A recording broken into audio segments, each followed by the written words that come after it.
জীবনে বারবার চেষ্টা করছেন আর বারবার ব্যর্থ হচ্ছেন। প্রত্যেকবার এক নতুন সফলতায় উঠবার, সফলতার ধাপে উঠবার চেষ্টা করছেন, আর মনে হচ্ছে যেন সেই ধাপ থেকে দড়াম করে আপনি পড়ে যাচ্ছেন। আপনার সঙ্গে যদি বারবার এই ধরনের ঘটনা ঘটে থাকে, তাহলে আজকের এই ভিডিওটাকে মনোযোগ সহকারে দেখুন। কারণ আমি এমন কিছু কথা বলতে চলেছি যার দ্বারা আপনি নিজের জীবনে প্রয়াস করতে থামাবেন না, অন্ততপক্ষে বুদ্ধিমানের মতো প্রয়াস করে যেতে পারবেন। আপনার ভেতরে সেই ধৈর্য, শক্তি এবং সামর্থ্য বজায় থাকবে। সর্বপ্রথম সবচেয়ে বড় বিষয়, জীবনে আমরা যে প্রয়াস করি তার পেছনে আমাদের মোটিভেশনসের ব্যাপার থাকে, যে একটা অনুপ্রেরণা, যে অনুপ্রেরণাটার জন্য আমরা নিজের জীবনে সফলতার পেছনে দৌড়ে বেড়াই। অনুপ্রেরণাটা একটাই, সেটা হচ্ছে টাকা। যখন সাধারণ মানুষ শুধুমাত্র অর্থের পেছনে ছুটে বেড়ায় এবং অর্থটাকেই সমস্ত কিছু ভেবে নেয় এবং সেই জন্য প্রয়াস করতে থাকে, তো সে 3 থেকে 4 বার কি 5 বার কি 6 বার ফেলিওর হওয়ার পর সে সম্পূর্ণভাবে নিজের কাজ থেকে ছেড়ে অন্য কাজ ধরবার পেছনে মনোযোগ দেয়। এরকম আমি বহু লোককে দেখেছি যারা কিনা প্রথম থেকে প্রচুর প্রয়াস করেছেন এবং কয়েকবার ফেল হওয়ার পরে নিজের কাজ ছেড়ে দিয়েছেন। আবার এরকম বহু লোক আছে যারা কন্টিনিউয়াসলি ব্যর্থ হতে হতে প্রয়াস করতে করতে সফলতাকে অর্জন করেছে।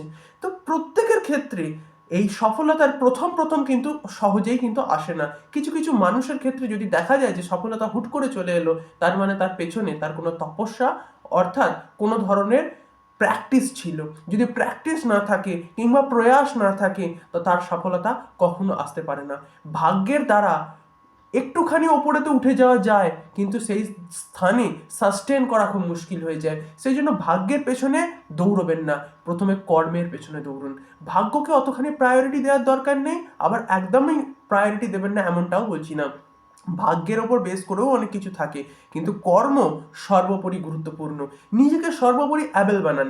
আজ হোক কাল আপনার সফলতা আসতে বাধ্য, যদি আপনি কনসিস্টেন্টলি প্রয়াস করে যান। আর এই প্র্যাকটিস যদি কনসিস্টেন্টলি করে যান, তাহলে আপনি নিজের যে ক্ষেত্রে আপনি সফলতা চাইছেন সেই ক্ষেত্রের সর্বোপরি শ্রেষ্ঠ স্থানে আপনি প্রতিষ্ঠিত হবেনই হবেন। সেটা আজ হোক অথবা 10 বছর বাদে, যদি আপনার ধৈর্য থাকে তাহলে আপনি সেই স্থানে প্রতিষ্ঠিত হবেনই হবেন। যেমন এক ঝর্ণার জল যখন প্রবাহিত হয় তখন সম্মুখে বহু পাথর আসে, প্রথম দিকে সেই পাথরে ধাক্কা মারতে থাকে, বারংবার বারংবার সেই জলের তরঙ্গ গিয়ে সেই পাথরে ধাক্কা মারতে মারতে মারতে মারতে সেই পাথরকে ভেদ করে জল এগিয়ে যেতে থাকে।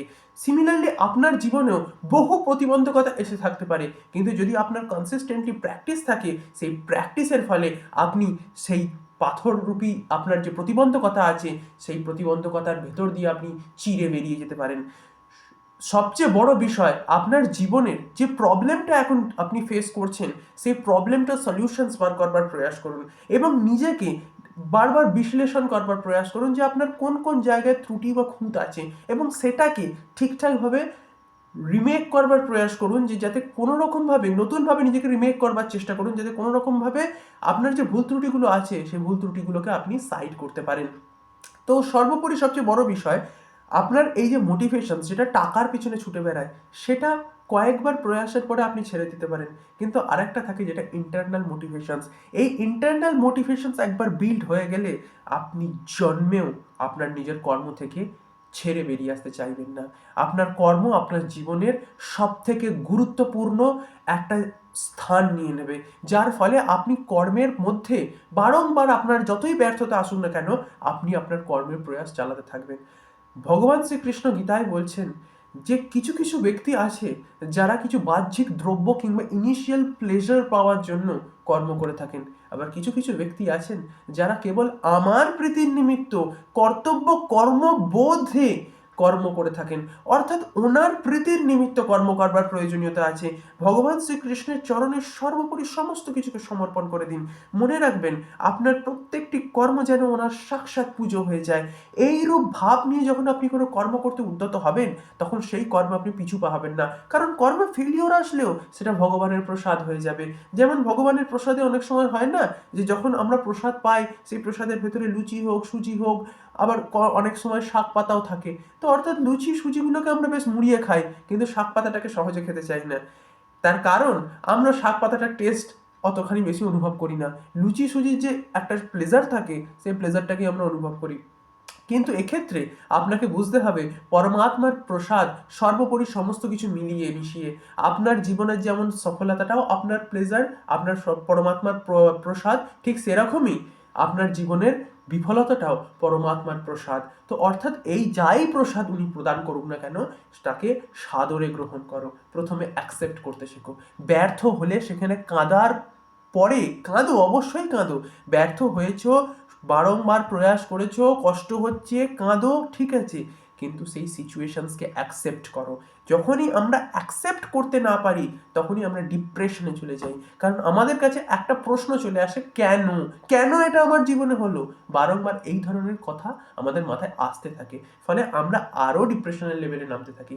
তো সবচেয়ে বড় বিষয়, এই ধরনের কেন এসব কোয়েশ্চেন্স করবার দরকার নেই। যা ঘটে গেছে, যা আমার দ্বারা ঘটিত হয়েছে, তা পরমাত্মার দ্বারা আমি করেছি। আমি নিজের ক্ষমতায় কিছু করিনি, উনি আমার ভেতরে শক্তিস্বরূপ হয়ে আমার শরীর দিয়েই কর্ম করাচ্ছেন। আর এটা বাস্তবিক সত্য কথা। আমরা কোনোভাবেই সমর্থ নই উনি ছাড়া। উনি যদি না চান আমরা কোনো রকম কোনো কর্ম করতেই পারবো না। তো সবচেয়ে বড় বিষয়, ওনার ইচ্ছা আছে এবং ইচ্ছা ভেতরে প্রকট হয়েছে বলেই আপনি এই সমস্ত ধরনের কর্মের সঙ্গে সংযুক্ত হতে পারছেন। হতে পারে আপনি এখন ব্যর্থতা পাচ্ছেন, কিন্তু অপেক্ষা করুন, প্রয়াস করুন, ধৈর্যের সঙ্গে নিজের কর্ম দিয়ে ওনাকে পুজো করবার প্রয়াস করুন। দেখবেন উনি আপনাকে অবশ্যই একটা না একটা সময় সুমিষ্ট প্রসাদ দেবেনই দেবেন। তো আগে ওনার প্রতি ভরসা এবং বিশ্বাস থাকা আবশ্যক, যার ফলে আপনার ইন্টারনাল মোটিভেশনসটা তৈরি হয়ে যায়। যখন ইন্টারনাল মোটিভেশনস তৈরি হয়ে যায় তখন আপনি খুবই তাগড়া হয়ে নিজের গোলের দিকে এগিয়ে যেতে পারেন। না হলে ওই টাকার পেছনে দৌড়চ্ছেন, দুম করে পড়লেন, আর ওঠার ক্ষমতা থাকবে না।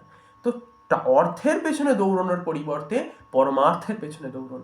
পরমার্থের পেছনে দৌড়লে আপনার প্রত্যেকটি কর্ম সাক্ষাৎ পরমাত্মার পুজো হয়ে যাবে, এবং তার ফলে আপনি যে সফলতা বা বিফলতা যাই পান না কেন ওটা ওনার প্রসাদ হয়ে যাবে। তো ওনার প্রসাদকে প্রথমে গ্রহণ করুন, প্রথমে ওনাকে বিশ্বাস করুন, ওনার প্রতি আপনার শ্রদ্ধাকে রাখুন। আপনি স্থির করুন যে ওনাকেই চাই, আমার কোনো পদার্থের জগতের কোনো প্রয়োজনীয়তা নেই। অনেক তো ছুটলেন এই জাগতিক সুখের পেছনে, অনেক তো ছুটলেন অর্থ এবং অন্যান্য নানান ধরনের বিবিধ যেসব সুখগুলো আছে, ইনিশিয়াল যে প্লেজারগুলো আপনি পান, ইনস্ট্যান্ট যে প্লেজারগুলো আপনি পান, সেই প্লেজারের পেছনে আপনি ছুটলেন, কিন্তু কি লাভ হলো? পেলেন কি? অত সহজে তো আপনি পাবেন না।